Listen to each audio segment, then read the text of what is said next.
Class 10th के science की tension खत्म, क्योंकि अब आपको इस चैनल पे मिलने वाला है डे टू डे साइंस की क्लास। जो बच्चे क्लास 10th में हैं वो प्रकाश के परावर्तन और अपवर्तन से शुरू करेंगे और इसी क्रम में बढ़ते हुए केमिस्ट्री भी अटेंड करेंगे और बायोलॉजी भी अटेंड करेंगे। तो क्लास 10th की पहली क्लास में हम पढ़ने वाले हैं प्रकाश का परावर्तन तथा अपवर्तन, यानी reflection and reflection of light. सबसे पहला टॉपिक हम लोग शुरू करेंगे प्रकाश। प्रकाश क्या है? इस पृथ्वी पे आप जो कुछ भी देखते हो, जो कुछ भी आपको दिखाई देता है, उसका कारण प्रकाश ही है। रात के समय जब अंधेरी रात हो, चंद्रमा भी नहीं हो, चंद्रमा दिखाई नहीं देते हो, उस समय रात को हमें कोई भी चीज देखने में बहुत परेशानी होती है, या हमें नहीं दिखाई देता है। ये कह लीजिए कि आपको दिखाई ही नहीं देता है। अंधेरी रात हो और फिर कमरे में आप बल्ब नहीं जला रहे हो तो आपको कुछ भी दिखाई नहीं दे रहा, और जैसे हम स्विच ऑन करते हैं बल्ब का प्रकाश उत्पन्न होता है बल्ब से और वस्तुएं हमें दिखाई देने लगती हैं। उसका कारण क्या है कि उस टाइम जब आपने स्विच ऑन किया तो प्रकाश आपके कमरे में फैल गया और प्रकाश की वजह से वस्तुएं दिखाई देने लगी। प्रकाश स्वयं दिखाई नहीं देता है, बल्कि प्रकाश की वजह से वस्तुएं दिखाई देती हैं। तो प्रकाश के बिना इस पृथ्वी पर या कहीं भी कुछ भी हमारे द्वारा देख पाना असंभव है। प्रकाश क्या है? प्रकाश एक प्रकार की ऊर्जा है। यानी प्रकाश क्या है? प्रकाश ऊर्जा है। ये किस प्रकार की ऊर्जा है? तो जिसके कारण वस्तुएं हमें दिखाई देती हैं। यानी प्रकाश ऊर्जा है जिसके कारण वस्तुएं हमें दिखाई देती हैं, जिसके कारण वस्तुएं हमें दिखाई देती हैं। आप लोग छोटे छोटे पॉइंट्स में नोट करते जाना। प्रकाश को एक और तरीके से परिभाषित कर सकते हो, प्रकाश वह कारण है या प्रकाश वह ऊर्जा है जो हमारी दृष्टि ज्ञानेंद्रियों को जागृत कर देती है। यानी प्रकाश ऊर्जा है, लेकिन किस प्रकार की है? जो हमारी दृष्टि ज्ञानेंद्रियों को जागृत कर देती है। दृष्टि ज्ञानेंद्रियों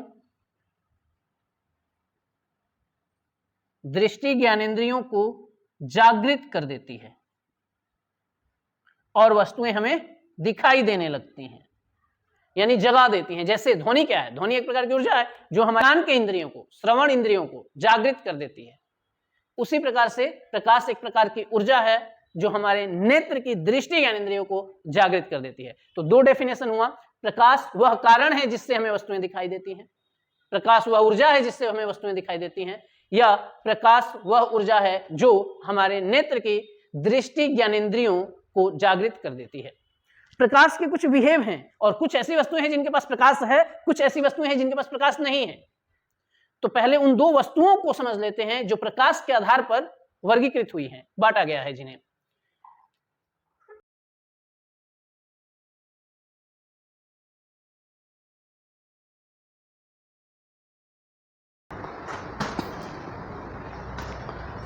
प्रकाश के आधार पर वस्तुओं को दो वर्गों में बांटा गया है। एक होती हैं दीप्त वस्तुएं और एक होती हैं अदीप्त वस्तुएं। अदीप्त वस्तुएं, इसका एक और नाम है, इसको प्रदीप्त भी कहते हैं और इसको अप्रदीप्त भी कहते हैं। अप्रदीप्त वस्तु। दीप्त वस्तुएं वे होती हैं जिनके पास स्वयं का प्रकाश है। जैसे यहां ट्यूबलाइट या लाइट बल्ब, बहुत सारी लाइट जल रही है, तो ये सब दीप्त है। इनके पास इनका स्वयं का प्रकाश है और इस प्रकाश की वजह से ये मुझे दिखाई दे रहा है। तो ये सभी वस्तुएं दीप्त हैं जिनके पास स्वयं का प्रकाश है। जैसे सूर्य स्वयं प्रकाश है, स्वयं का। जलते हुए बल्ब, सिर्फ बल्ब नहीं, जलते हुए बल्ब के पास स्वयं का प्रकाश है। तो दीप्त वस्तुएं या प्रदीप्त वस्तुएं क्या कहलाती हैं? जिनके पास स्वयं का प्रकाश हो, जिनके पास स्वयं का प्रकाश हो। स्वयं गलत भी हो सकता है, सही लिखते हैं, देखने कोशिश करता हूं, पता नहीं क्या होगा। स्वयं गलत भी हो सकता है। जिनके पास स्वयं का प्रकाश है। और अप्रदीप्त वस्तुएं वे होती हैं जिनके पास, जब मुझे समझ में नहीं आता ना, छोटी मात्रा लगाऊं बड़ी मात्रा लगाऊं, तो मैं दोनों ही लगा देता हूं। जिनके पास स्वयं का प्रकाश नहीं होता है, ये किसी और के प्रकाश की वजह से दिखाई देती हैं। यानी दीप्त या प्रदीप्त वस्तुएं वे हैं जिनके पास स्वयं का प्रकाश होता है। जैसे बताऊंगा, आपको समझ में आ जाएगा। सूर्य, हाँ भाई आप इसकी टेंशन मत लो। छोटी बड़ी आप संभाल लेना, मैं रूल्स बता रहा हूँ, परफेक्ट डेफिनेशन बता रहा हूँ, उसको समझिए। मात्राएं तो भाई हिंदी वाले सर समझे, जिनके पास कुछ हद तक मात्राएं जाननी चाहिए हमें, जो जानते हैं, बाकी कभी कभी ऐसा हो जाता है अब नहीं समझ में आ रहा। जिनके पास स्वयं का प्रकाश है वो हो गई प्रदीप्त, जैसे सूर्य या जलता हुआ बल्ब, से बल्ब मत लिखना, जलता हुआ बल्ब लिखना, जो प्रकाश उत्सर्जित कर रहा हो। और अप्रदीप्त वस्तुएं हो जाती हैं जैसे चंद्रमा, उसके पास स्वयं का प्रकाश नहीं है, यहां सूर्य है, यहां पृथ्वी है, यहां चंद्रमा सपोज, तो इस सूर्य से प्रकाश की किरणें गई चंद्रमा पे और चंद्रमा से परावर्तित होकर वापस आई पृथ्वी पर, तो यहां के लोगों को ये चंद्रमा दिख रहा है। तो ये है मून जो दिख रहा है और ऐसा लगता है कि ये बस यहीं से प्रकाश आ रहा है, जबकि चंद्रमा स्वयं सूर्य के प्रकाश की वजह से दिखाई देते हैं। तो चंद्रमा क्या हो जाएंगे? अदीप्त हो जाएंगे, और सूर्य क्या हो जाएंगे? प्रदीप्त वस्तुएं हो जाएंगे।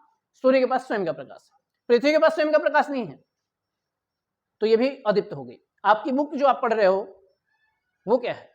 अदीप्त है। तो ये किताब जो है अदीप्त हो गया, पेन जो है अदीप्त हो गया, क्योंकि रात को ये पेन नहीं दिखाई देगा, जब प्रकाश नहीं रहेगा तो नहीं दिखाई देगा, और दूसरी वस्तु से जब प्रकाश आएगी इस मार्कर पे टकराएगी और फिर हमारे नेत्र में जाएगी तब ये दिखाई देगा। तो इस कमरे में जहां मैं पढ़ा रहा हूं बहुत सारा प्रकाश है, और वो प्रकाश इस मार्कर से टकरा के फिर मेरे नेत्र में जा रहा है तो ये दिखाई दे रहा है, अदरवाइज ये दिखाई नहीं देता। तो जिनके पास स्वयं का प्रकाश नहीं है, वो किसी दूसरी वस्तु के कारण दिखाई दे रही है, वो वस्तुएं हो गई अदीप्त। अब प्रकाश के कुछ स्वभाव हैं, उसको पढ़ लेते हैं। प्रकाश के स्वभाव यानी गुण, क्या क्या व्यवहार है देखते हैं भाई। प्रकाश के गुण, इसमें कुछ पॉइंट्स हम लोग ध्यान रखेंगे प्रकाश के स्वभाव में। जैसे पहला पॉइंट हो जाएगा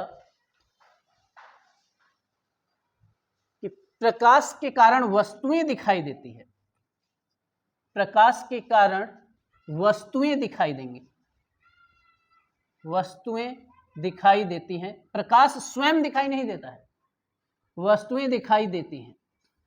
प्रकाश स्वयं दिखाई नहीं देगा, स्वयं दिखाई नहीं देता है।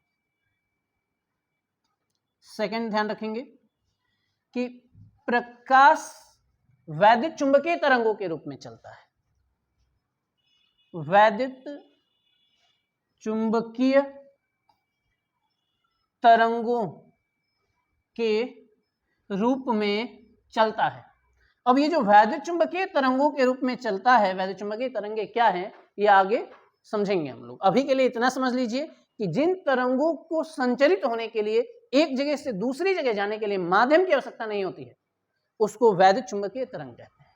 एक कार के अंदर आप बहुत तेज म्यूजिक चलाते हो तो म्यूजिक बाहर नहीं सुनाई देता है, लेकिन बाहर की चीजों को आप देख पा रहे हो, यानी प्रकाश बाहर से अंदर चला गया है, लेकिन बाहर की आवाज अंदर या अंदर की आवाज बाहर नहीं सुनाई देती है, अगर अच्छी तरीके से कांच वगैरह सब कुछ प्रॉपर बंद है तो।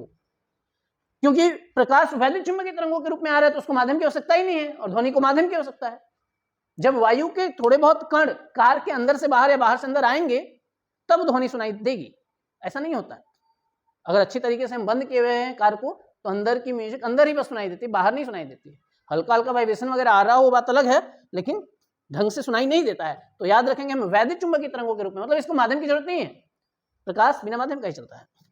ध्यान रखेंगे तीसरा पॉइंट भी कि दृश्य जो प्रकाश है जो हमें दिखाई देता है, जिसके प्रकाश नहीं दिखाई देता बल्कि जिस प्रकाश के कारण वस्तुएं हमें दिखाई देती हैं वो दृश्य प्रकाश का तरंगदैर्ध्य।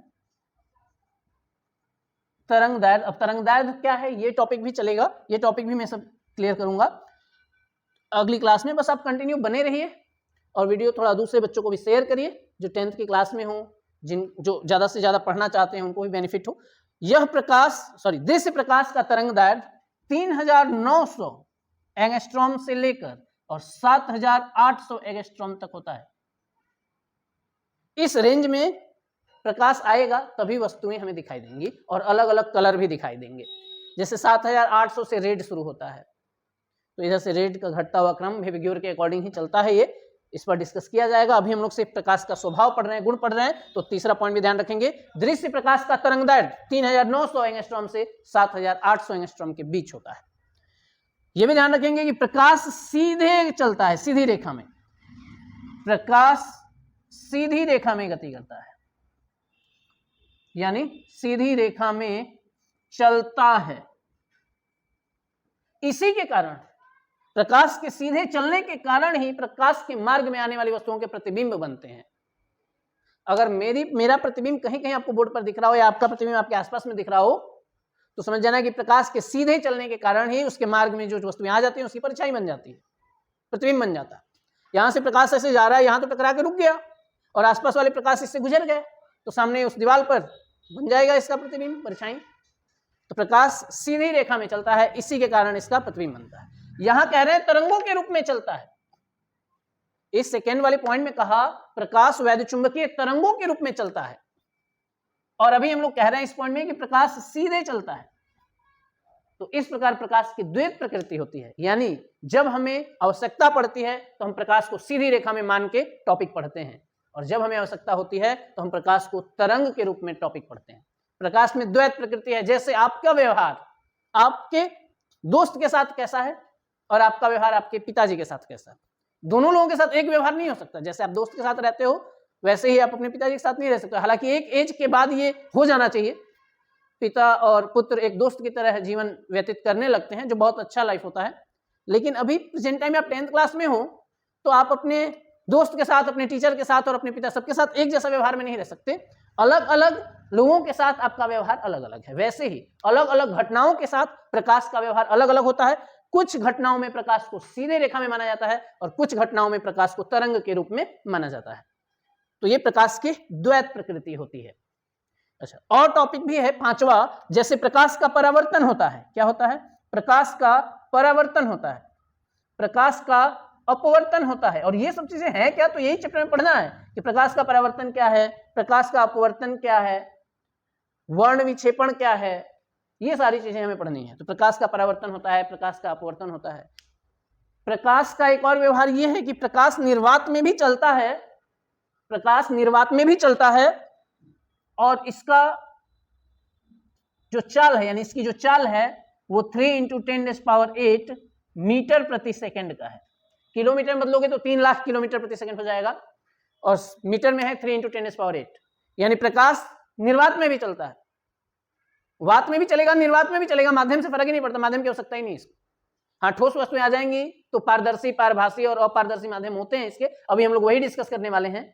लेकिन निर्वात में भी चलता है और वात में भी चलता है, 3 × 10⁸ मीटर प्रति सेकंड। अब हम लोग थोड़े से माध्यम की बात कर ही लेते हैं कि किस माध्यम में प्रकाश गति कर सकता है और किस माध्यम में प्रकाश गति नहीं करता। यानी प्रकाश के गति करने के आधार पर माध्यम कितने प्रकार के हैं, तो वो है 3 प्रकार। कौन कौन से प्रकार हैं, इस पर बात करते हैं।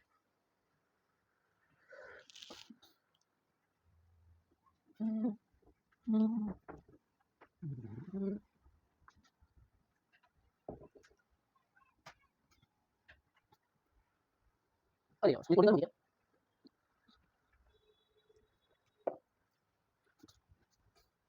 प्रकाश की गति करने के आधार पर माध्यम के प्रकार, माध्यम के प्रकार,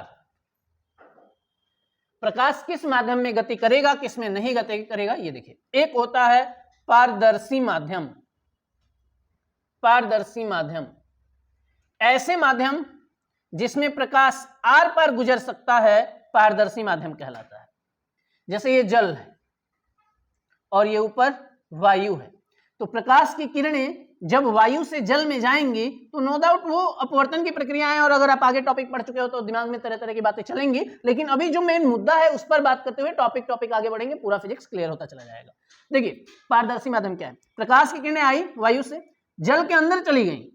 थोड़ा सा मार्ग से विचलित कर रहा हूं मैं, क्यों कर रहा हूं अगले हेडिंग में पता चलेगा, जिसमें अपवर्तन पढ़ेंगे हम लोग। लेकिन ये मार्ग से विचलित होते हुए निकल गई, अंदर गई तो सही, टकरा के लौटी तो नहीं। तो जब प्रकाश की किरणें एक माध्यम से दूसरे माध्यम में अंदर चली जाए तो इस घटना को अपवर्तन कहते हैं। लेकिन ये भी देखिए कि इसमें प्रकाश गुजर पा रहा है, आर पार जा रहा है, तो ये पारदर्शी माध्यम है। जिस माध्यम में प्रकाश आसानी से गुजर सकता है, आसानी से चल सकता है, पारदर्शी माध्यम है। तो वायु भी पारदर्शी है, जल भी पारदर्शी है, क्योंकि दोनों में ही प्रकाश यात्रा कर पा रही है, ट्रेवल कर पा रही है, आसानी से जा पा रही है। पारदर्शी माध्यम क्या क्या हो सकते हैं? कांच, जिसमें कलई करके आईना नहीं बनाना है, सिर्फ कांच ट्रांसपेरेंट, खिड़की या कहीं रेस्टोरेंट के गेट पर लगा होता है जो जिसके आर पार दिखता है, वो कांच हो सकता है। फिर वायु है, फिर जल है, ये सब पारदर्शी माध्यम है। बात करते हैं पारभासी का। एक होता है पारभासी माध्यम। पारभासी माध्यम जिसमें से प्रकाश की अल्प मात्रा गुजर सकती है आर पार, प्रकाश की अल्प मात्रा गुजरती है। जैसे क्या हो जाएगा? गंदा पानी, यानी जल लीजिए लेकिन थोड़ा सा उसमें गंदगी मिला दीजिए, मिट्टी वगैरह, अब उसमें प्रकाश एकदम आर पार नहीं हो पाएगा। जैसे एक्वेरियम में देखते हो आप लोग, मछलियां तैर रही हैं, वो साफ पानी रहता है, क्लियर दिखती हैं मछलियां कि तैर रही हैं, लेकिन अगर पानी वही बहुत गंदा हो जाता है तो वो मछलियां धुंधली हो जाती हैं। प्रकाश की थोड़ी सी मात्रा ये आ पाती है हमारे नेत्र तक। तो जब प्रकाश की अल्प मात्रा इस माध्यम में से गुजर पाती है तो उसे हम लोग पारभासी माध्यम कहते हैं। एक कांच लीजिए जिसके आर पार क्लियर क्लियर दिख रहा है, और उसको एक पत्थर से रगड़ दीजिए दोनों तरफ, और उसके बाद देखिए तो बहुत धुंधला धुंधला दिखाई देगा। तो रगड़ा हुआ कांच, रगड़ा हुआ कांच। अच्छा, आपने तिरपॉलिन देखा होगा, घर के बाहर या किसी दुकान के बाहर ऐसे छांव करने के लिए तिरपॉलिन लगा देते हैं। अब वो तिरपॉलिन अगर येलो कलर की है तो जमीन पर भी जब धूप रहती है तो येलो येलो कलर जैसा बन जाता है, क्योंकि तिरपॉलिन में से प्रकाश छन के आ रहा है और बहुत अल्प मात्रा में आ रहा है, इस वजह से वो येलो हो जा रहा है। अगर आप ब्लू कलर का लगा दो तो ब्लू जैसी जमीन हो जाती है, ग्रीन कलर का लगा दो तो जमीन ग्रीन कलर की हो जाती है। तो उस तिरपॉलिन से प्रकाश छन के आता है लेकिन थोड़ी मात्रा में पहुंच पाता है, इसलिए हम पारभासी कहेंगे। प्रकाश की अल्प मात्रा इसमें से गुजरती है, और पारदर्शी माध्यम में प्रकाश ज्यादा से ज्यादा आर पार हो जाता है, पूरी तरह से आर पार हो जाता है। और तीसरा जो टॉपिक है वो होता है अपारदर्शी, अपारदर्शी माध्यम। अपारदर्शी माध्यम जिसमें से प्रकाश बिल्कुल भी नहीं गुजर पाए, जिसमें प्रकाश आर पार नहीं गुजरता है, यानी प्रकाश क्या होता है? आर पार नहीं गुजरता है, आर पार नहीं गुजर पाता है। जैसे ईंट, ईंट के आर पार कहां दिख रहा है? अब कांच ही है लेकिन एक तरफ कलई कर दिया आपने, लेप लगा दिया और उसे आईना बना दिया, तो प्रकाश आर पार नहीं गुजरता है उससे। जैसे आपकी किताब, उसके आर पार आप नहीं देख पा रहे हो, लकड़ी आर पार नहीं देख पा रहे हैं, दीवार आर पार नहीं देख पा रहे हैं, तो यहाँ ईंट हो जाएगा। अगर नहीं दिख रहा हो नीचे तो यहाँ लिख देता हूं अपारदर्शी का, ईंट हो जाएगा, लकड़ी हो जाएगी, आपकी किताब हो जाएगी, दीवार हो जाएगी, इसके आर पार हम नहीं देख पाते हैं, कपड़े हो जाएंगे, आर पार नहीं देख पाते हैं। तो ये सब अपारदर्शी माध्यम है। आज की क्लास में आप लोगों ने समझा कि प्रकाश क्या है, दीप्त वस्तु क्या है, अदीप्त वस्तु क्या है, फिर माध्यम में यानी प्रकाश का गुण पढ़ा आपने, प्रकाश का गुण। फिर आप लोगों ने पढ़ा कि पारदर्शी माध्यम क्या है, पारदर्शी क्या है, फिर पारभासी क्या है, और फिर अपारदर्शी। अगर इन सभी टॉपिक में, मात्राएं भी छोटी बड़ी थोड़ा सा संभालना है ना, अगर इन सभी टॉपिक में कोई भी दिक्कत है आप कमेंट कर दीजिए, मैं उसको जरूर रिप्लाई करूंगा अगली वीडियो में। और अगली क्लास में प्रकाश का परावर्तन पढ़ने के लिए तैयार रहिए। अगर आपके लिए थोड़ा सा भी वीडियो हेल्पफुल है तो कमेंट बॉक्स में कमेंट करिए, ताकि मैं आगे की क्लास और कंटिन्यू रख सकूं, मैं समझ सकूं कि बच्चों को नीड है इस बात की। अगर बहुत धीरे पढ़ा रहा हूं, बहुत स्लो, कोई नहीं, वीडियो की स्पीड थोड़ी सी बढ़ा लीजिए, सेटिंग में है आपके यूट्यूब के वीडियो के प्ले में ही कॉर्नर पे है, आप जानते ही होंगे, ढंग से जानते होंगे, मुझसे बेहतर जानते होंगे यूट्यूब के बारे में। आप स्पीड बढ़ा के देख लीजिए, आपका टाइम भी सेव हो जाएगा। कोई भी दिक्कत हो कमेंट बॉक्स में जरूर कमेंट करिए, उसको मैं जरूर क्लियर करूंगा। आज की क्लास यहीं रहने देते हैं, कल प्रकाश के परावर्तन और परावर्तन के नियम के लिए तैयार रहिए। धन्यवाद।